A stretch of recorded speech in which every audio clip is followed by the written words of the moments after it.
waleɲumandɔn bɛ kɛ ka lase an balima bamanankan mɛnnaw Mali kɔnɔ ani Mali kɔ kan. Ni waati in b'a sɔrɔ aw minnu sigilen don jabaraniw kɔrɔ yaasa se ka faamuyali sɔrɔ TV Sirifila bamanankan kunnafoniw na minnu bɛ walawalali kɛ aw ye Mali lahalayaw ani diɲɛ fan wɛrɛ taw la. An b'aw ladɔnniya k'a fɔ n ko nin y'a kuma selen.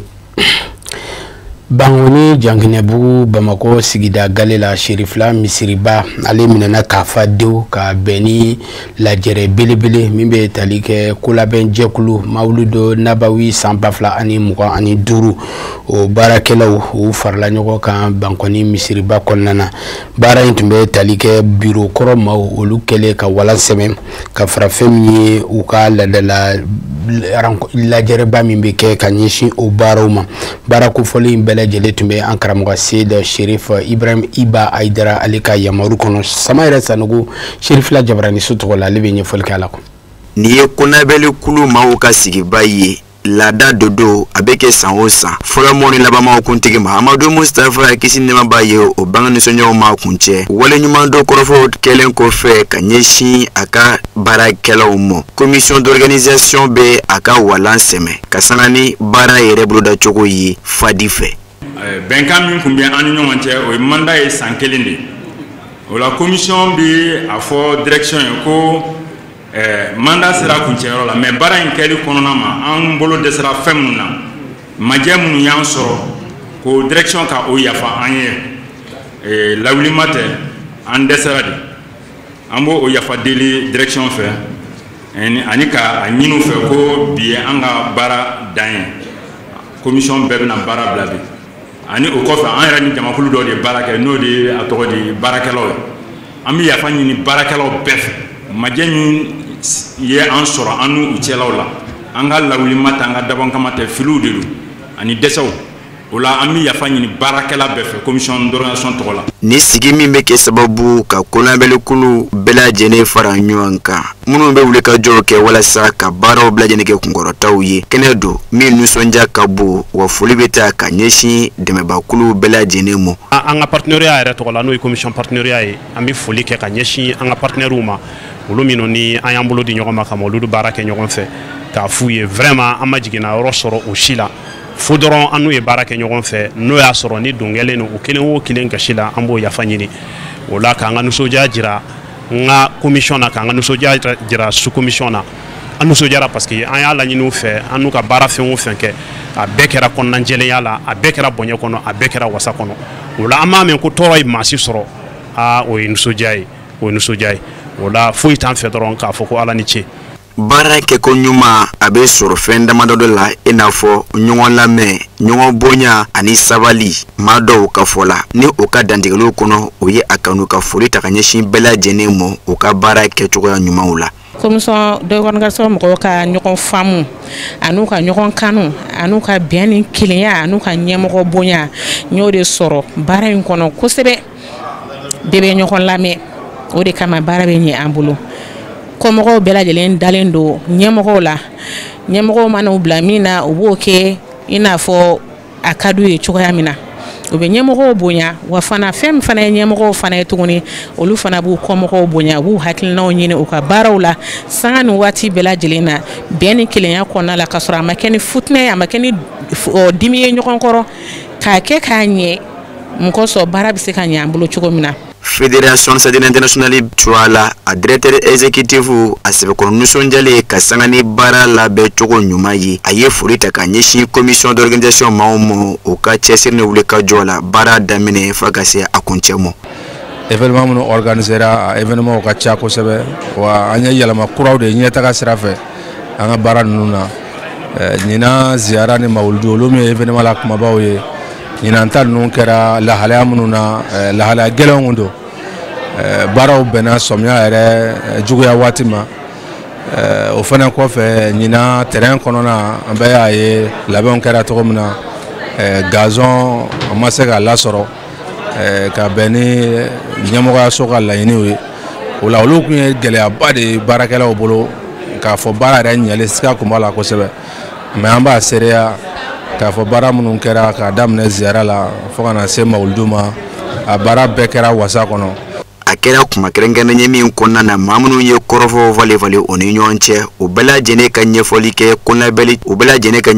ko labɛn cogo kan gɛlɛya ni degun minnu sɔrɔ la fo ka se majɛnw ma a baara bɛɛ lajɛlen bonya kun t'a mɛn ka di silamɛya dɛmɛtɔn ani sarunɛjɔran fana karamɔgɔ a Seydi Sheriff Usman Haidara denkɛ a Seydi Sheriff Iba Haidara mo o min a ka dantigɛliw kɔnɔ a ye a yira k'a fɔ olu nimisi wasara ka sanga ni baara kɛcogoya ɲumanw ye ni ka sɔrɔ k'a ka kɔrɔfɔ kuncɛ ni duwawu ye. An bɛ to lajɛrɛba in kɛnɛ kan Mali alisilamɛ ɲɛmɔgɔ ka tɔnba Haut Conseil Islamique du Mali ma ɲɛma silamɛya dɛmɛtɔ Ansaru ɲɛjɔyɔrɔ a Seydi Sheriff Usman Madani Haidara denkɛ a Seydi Sheriff Iba Haidara a nisɔndiyalen kɛnɛ kɔnɔna na a ye dakuruɲɛ 2 sɔrɔ ko lase an ka kulomada ka fɔtaw fɛ. Jamiyatul Ansar Dini bɔra ka activité belebeleba 2 kɛ ziyara b'o la mawludu tukuro la kunkolo dɔw de bɛ sigi ka fara ɲɔgɔn kan tumana min na mɔgɔ dɔw bɛ ka sunɔgɔ tumana min na mɔgɔ wɛrɛ dɔw b'u ka hajiw la mais dɔw de jɛlen don u ka so kɔ dɔw de jɛlen don u ka baara bɛɛ lajɛlen kɔ ka sigi ka miiri baara in bɛ se ka kɛ hɛrɛ la cogo di mɔgɔw kana degun sɔrɔ. An bɛ o cɛw ni o musow de ka kɛnɛ kan ka yir'u la u bɛ ka baara min kɛ a yera hali n'u kelen kelen ma dɔn tɔgɔ la u ma dɔn yeɲɛna na mais baara yɛrɛ b'a olu jira k'a sɔrɔ hali n'u farikolo ma dɔn. Alhamdulillah mawludu min kɛra a ka daminɛ ziyara la ɲinɛ organisation Jamiyatul Ansar Dini u famana ni ɲɔgɔn ma bɛɛ ka baara kɛra a kɛ mɔgɔw y'u jɛniyɔrɔ fin min ye vigile ye kuma t'olu ta la min ye hali ka taa se microtigiw ma jidilaw nin bɛɛ ye dɔ kɛ ka se cafiw ma ni u ye bon n'o ko la i b'a dɔn k'a fɔ tiɲɛ yɛrɛ la ko ninnu bɛ segin Ala de ma donc aw bɛɛ lajɛlen folen don yan dafalen Ala ta de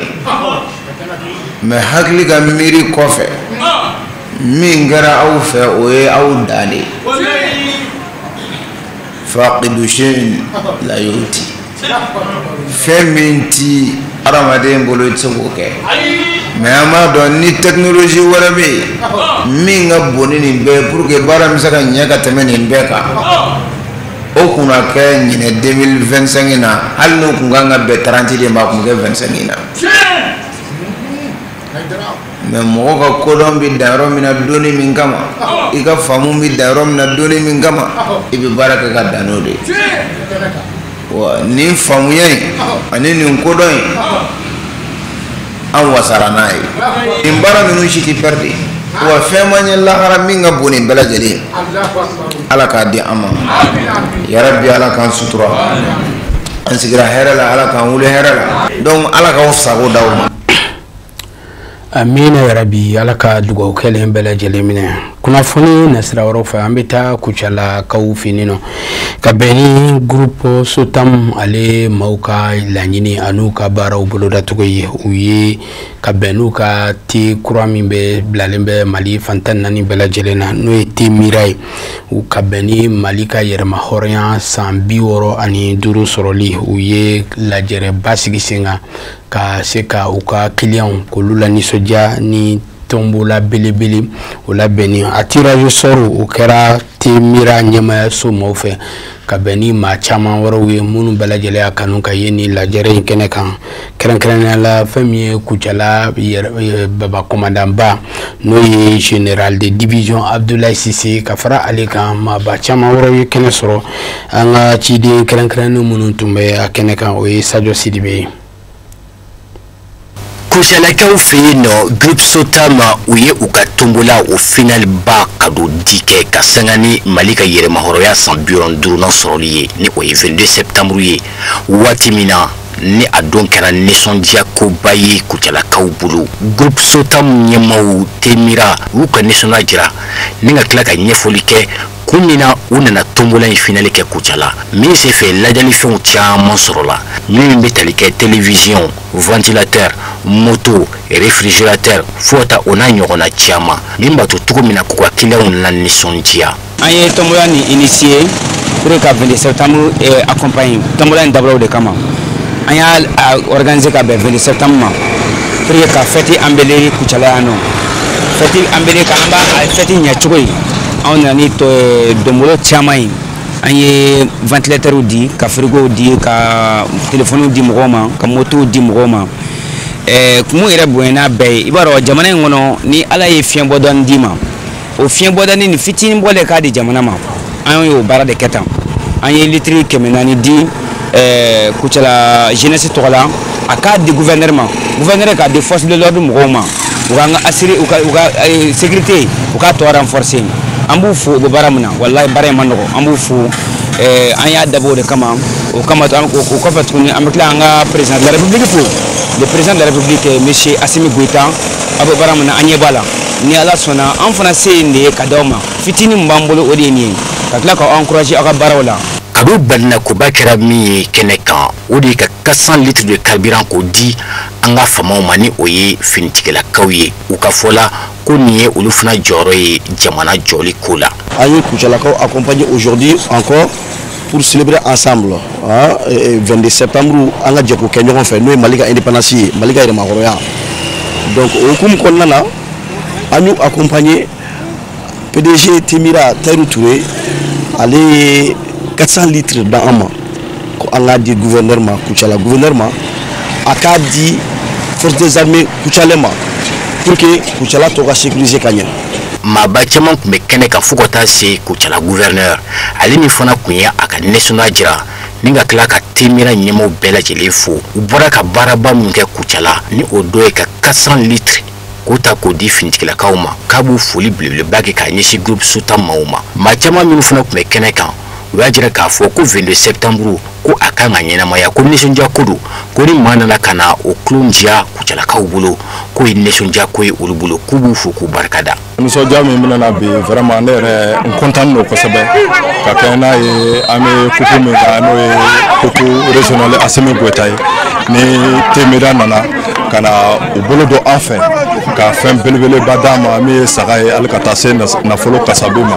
200 ka tila ka t-shirts fana di an ma walasa an b'a di an ka fɛnw ma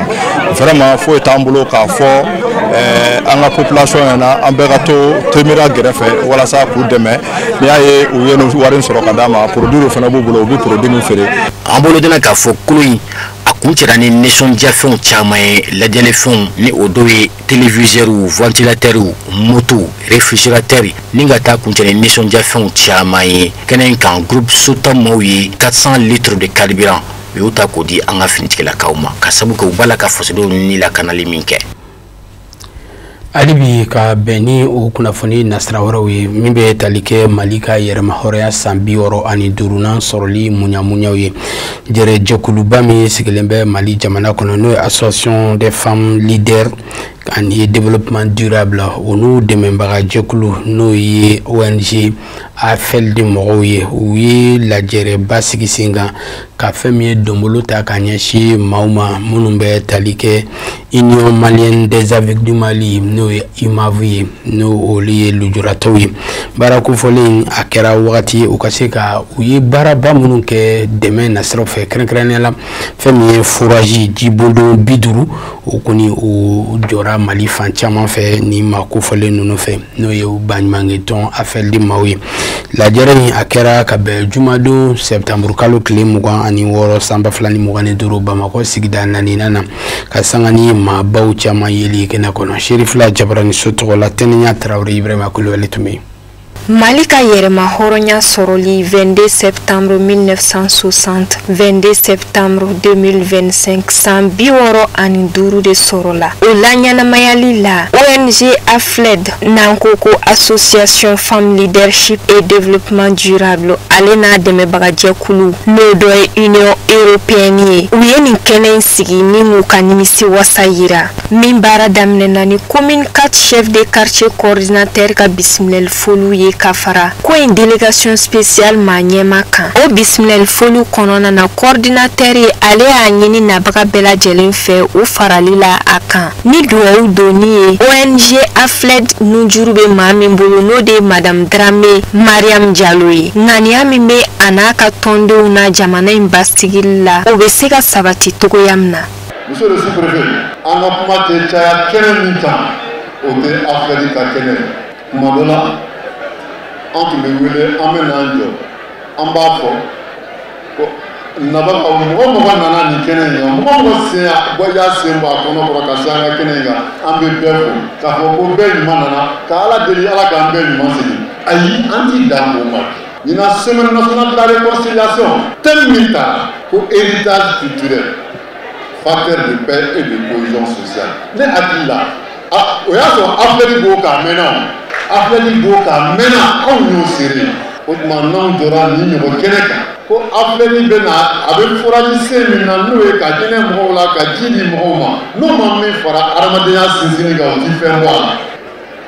jatigɛwalew bɛ mun de ɲini jatigɛwale kɛbagaw k'an jasira ka kɛ an ɲɛna ko nin y'an ka jamana ko bannen ka kɛ an ɲɛna ko nin y'an ka adamadenya bannen ayi ne donnons pas cette impression à ce genre. Nin ko in délégation spéciale ɲɛma ni commune 4 mairie do a ka kɔrɔfɔw daminɛna de ni foli belebeleba tali ye ka di an ka jamana marabagaw ma olu minnu sɔnna ka danaya da ale kan ni ka ale kɛ nin yɔrɔ in lasigiden o kɔfɛ a ye dugutigiw bɛɛ fo ni ka barikada kɛ nabaga tɔw bɛɛ ye fɛn min kɛra a ka kɔrɔfɔw la kumaba yɛrɛ o de kɛra waleɲumandɔn foli kɛrɛnkɛrɛnnen tali la k'a ɲɛsin nin kɛnɛ in sababu ɲuman ma n'a yɛrɛ ma se ka kɛnɛ in lasɔrɔ k'a sanga ni dawurula dɔw ye. Ne balangaw mɔgɔw y'a fɔ aw ye a bɛnna mɔgɔ ma a ma bɛn mɔgɔ ma jamana in basigili jamana in ka se ka kɛ makoɲɛ jamana ye jamana in ka segin a mɔgɔ ma jamanamaya la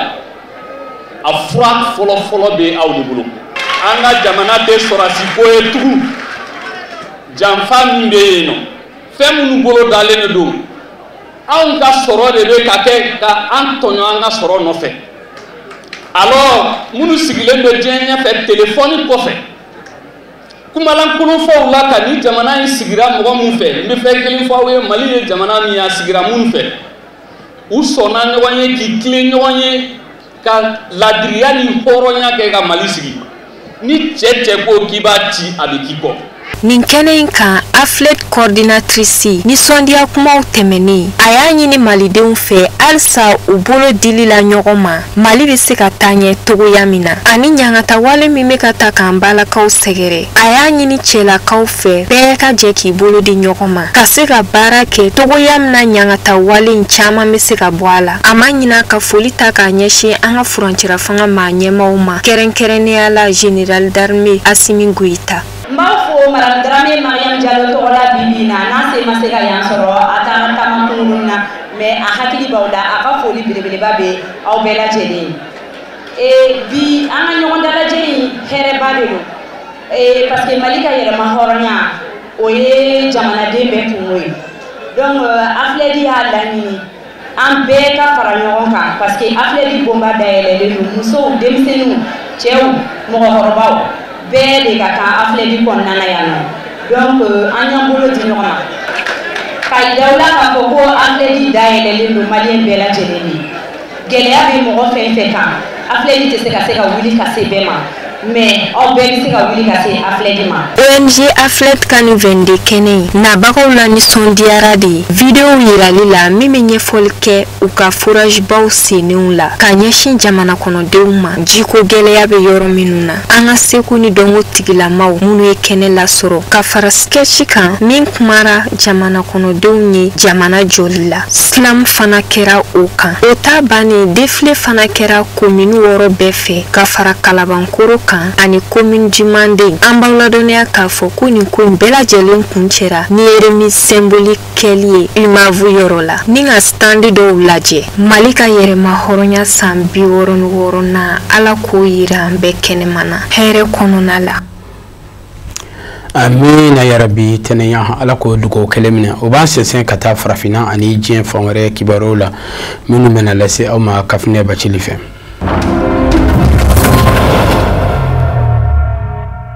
Ka sanga ni diɲɛ selikɛnani tɔma Nations Unies ka lajɛrɛba Assemblée Générale ye Mali jamana kun bɛ kɛnɛ kan a jɔyɔrɔ fara ministre ɲɛma général d'armée Abdoulaye Maïga fɛ a y'i dantigɛ farafina tilebifɛ jamana sabaw ka jɛkulu tɔgɔ la n'o ye confédération AES ye kɛrɛnkɛrɛnnenya la jamana saba ninnu ka bolodi ɲɔgɔnma laɲini n'o de ye ka basigi nati jamana kofɔlen ninnu kelen kelen kɔnɔ ka banbaganciya kɛlɛ ka silatunu ɲɔgɔn fɛ bolodi ɲɔgɔnma kɔnɔ badenya ni sindiya kɔnɔ o banbaganciya kɛlɛ min filɛ nin ye ka se ka Mali Burkina ani Niger jamana kolosuma ka bamagajumɔgɔw daga ta ka bɔ u dala o de ye laɲini gɛlɛn ye AES tɔn ɲɛmɔgɔw bolo Mali jamana ministre ɲɛma a ka dantigɛliw la a sinsinna ɲɔgɔn bonya kan a ka kan bonya ka ta ka da AES tɔn kan k'a jate a tɔn in ka kunkilenna n'a ka laɲiniw gasisigi ka sangani bɛjɛ fanga yɛrɛ sinsinni togoya ye général d'armée Abdoulaye Maïga ka kɔrɔfɔw la Mali jamana ministre ɲɛma a ko dɔ kɛra AES tɔn fɛ nga paranye bafana be laɲini minnu ni olu sera ka sabati wulika jɔni cɛsiri kɔnɔ jamana saba ninnu sɔrɔsiya fɛ a ko o foli bi kɛ wa tɔn b'a disi gosi n'o ye hali bi bolodi ɲɔgɔnma kɔnɔ ko ɲɛsin mina kɛ bamaganciya kɛlɛ ma kɛrɛnkɛrɛnnenya la ni fɛɛrɛ kura bolodalenw ye ani miiriya kuraw tali ye général d'armée Abdoulaye Maïga Mali jamana gouvernement ɲɛmɔgɔ a ye tɔn min kɛrɛnkɛrɛnnen sigi baarakɛ ɲɔgɔnya kan diɲɛ selegenani binakun kan jɛɲɔgɔnya min ni a bɛ tɛmɛ jamanaw ni ɲɔgɔn cɛ a ka kɛ o jɛɲɔgɔn jamanaw ka nafa kosɔn ɲɔgɔn bonya kosɔn ka ɲɔgɔn ka kunkilennaw ni miiriyaw kɔlɔsi ani ka o jamana kɔnɔdenw ta fa ɲini k'a dɔn ko ne to jɛ o jɛ la o kɛra tɔ ka jɛ ye k'aw ladɔnniya k'a fɔ septembre kalo tile 22 ni o bɛnna Mali jamana ka yɛrɛma hɔrɔnya sɔrɔli san kunbɛn ma confédération AES farafina tilebifɛ jamana sabaw ka fara ɲɔgɔn kan jɛkulu Mali Burkina Niger u ye kunnafoni di k'a fɔ u sen tɛ cour pénal international CPI kiritigɛ soko la tuguni k'a sababu kɛ a kunkilenna ma u ja Mali ni Burkina ani Niger kelen kɔfɛ k'u yɛrɛ ta ka bɔ CPI ko la min tora ŋaniya kura dajira la ɲɔgɔn na ka fɛɛrɛw ni dabalikuraw boloda min bɛ kɛ sababu ye u ka jamana kofɔlen saba ninnu kɔnɔ kiiriko ka se ka damakɛɲɛ k'a kɛ sariya kɔnɔ ka sanga ni jamana saba ninnu yɛrɛ sigicogo ye u danbew an'u ka laadaw kɔlɔsili n'a bonyali kɔnɔ k'a bɛn u ka tabiyaw ma.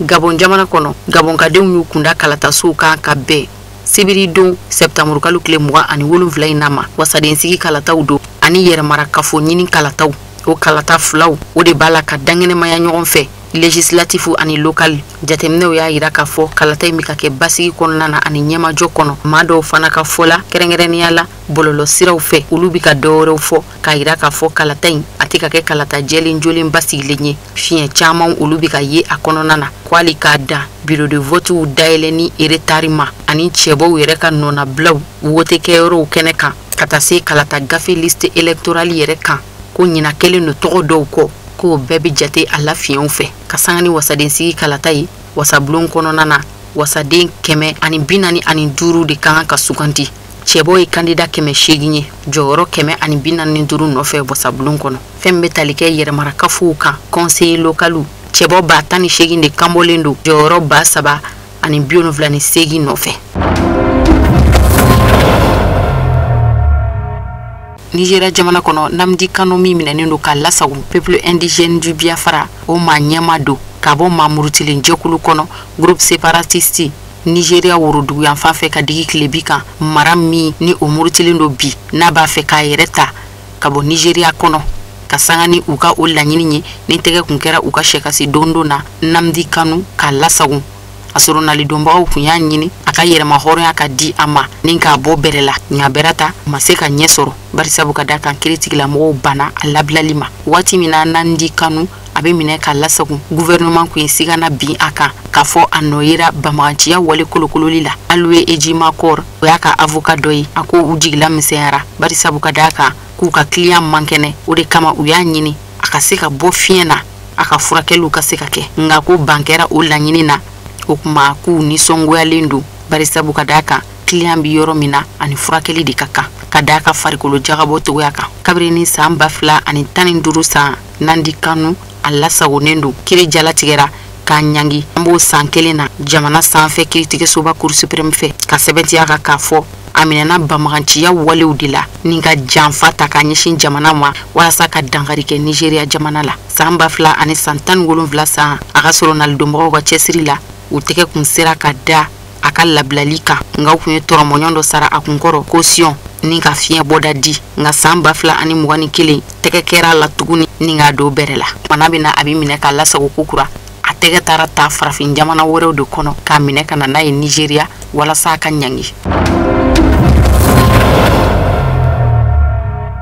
Madagascar jamana kɔnɔ ka sanga ni jamana kɔnɔdenw ka nisɔngoya jira taamaw ye jiko ani kuranko gɛlɛya la a wulikajɔ senfɛ jamana kɔnɔden 7 de bɔnɛna u niw na ka bɛn ni jumadon ye jamana ɲɛmaa ye minisiri tɛgɛ ko ka bɔ a ka caw la minisiri min bɛ kuranko ani jiko kunna walasa ka se ka jamana kɔnɔdenw dusu la faga dɔɔni ka sanga ni u ka muɲuku maɲaka bɔli ye k'u ka nisɔngoya jira kuranko degun na ani jiko degun na barisabu ka da kan kɛnbɛ ka bɔli kura boloda ka bɛn sibiri donya in ma k'a fɔ u bɛna bɔ k'u ka nisɔngoyaw jira kurantigɛ ani jiko gɛlɛya la nisɔngoya taama min n'a bolodara u fɛ n'a kɛra sababu ye ka niw bɔn mɔgɔ 7 ka bɛn alamisa su ma ka dugujɛ jumadon na tiɲɛni camanw kɛra mobiliw jenina sirabaw tigɛra an tanara rivo dugu kɔnɔ jamana ka furuba yɔrɔ dɔw tiɲɛna a bɛ taa se magasin 10 ni kɔ ma minnu dakarila ka tiɲɛni don u kɔnɔ nisɔngoya taama in senfɛ o kɛra dugu yɛrɛ camancɛ la centre commercial kɔnɔ dangari kɛra magasin caman na ye hali dumuni feerelaw k'u t'u ka restaurant kɔnɔ o ma to sanfɛ kalandenw ani sifinw wulikajɔ in fanba kɛbaga ye olu de ye maa 100 sigiyɔrɔma camanw don u bɔra ka dugu bolonfurancɛw minɛ ka nisɔngoya jira kɛ kuranko ni jiko la an tanara rivo dugu bolonfurancɛw ni ɲɔgɔn cɛ fan bɛɛ lajɛlen fɛ walasa ka se ka